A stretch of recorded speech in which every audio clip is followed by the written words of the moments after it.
La reprise après Covid pour notre activité a été assez importante dans le sens où on a vu une fréquentation qui a augmenté presque au niveau pré-Covid. Ça démontre que le client a bien envie de reprendre une activité normale. Une consommation aussi qui a été plus importante et sur certains aspects encore plus importante que 2019. Donc globalement, un retour à l'activité avec certains ajustements bien entendu.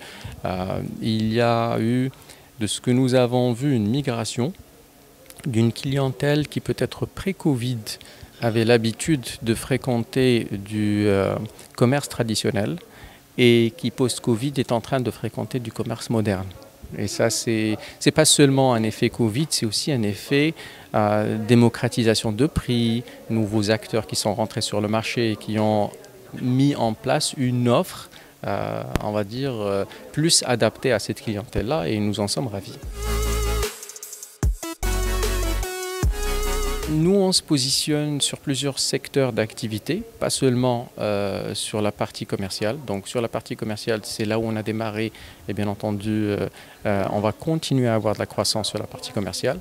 On a un positionnement aujourd'hui santé, comme vous l'avez vu à travers la présentation et à travers le partenariat avec les groupes BFO et Acdital. Nous sommes ravis de ce partenariat. Nous avons une belle année de croissance avec eux et comme vous le savez, le groupe Acdital est en pleine introduction en bourse aussi. Et avec un plan de croissance qui est assez important. Donc je pense qu'il y aura du travail et qu'on va pouvoir les accompagner sur ce plan de croissance. Et notre stratégie généralement est basée sur la solidité d'une zone de chalandise. En fait, notre travail est très simple, c'est de dire les communautés, que ce soit quartier, ville ou autres où nous allons investir, quels sont leurs besoins réellement dans un cadre de, on va dire, de cercle de 10 minutes, 15 minutes ou 20 minutes de cette zone. Et on va voir quelle est l'activité la plus adaptée. Parfois c'est un Cela Park, parfois c'est un Cela Plaza, parfois c'est un établissement de santé et un Cela Park. En tous les cas, c'est une stratégie dynamique mais qui est axée sur un besoin de la communauté autour. Et c'est ce qui nous permet aussi d'agir dans plusieurs secteurs et pas seulement monosecteur.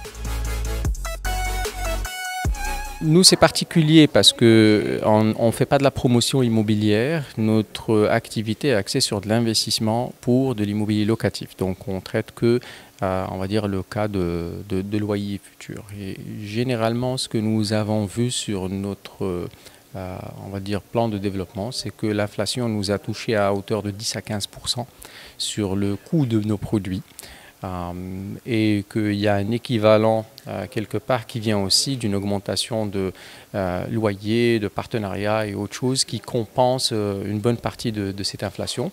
Notre modèle n'est... On va dire qu'il est un peu moins touché, la vérité, que de la promotion immobilière sur l'inflation. Nous avons cette possibilité, cette capacité de se projeter, parce que nous ne sommes pas dans la cession, de se projeter au-delà de la première année, deuxième année de l'opérationnalisation. Et généralement, on se retrouve dans un rendement qui reste, alhamdoulilah, pour le moment convenable.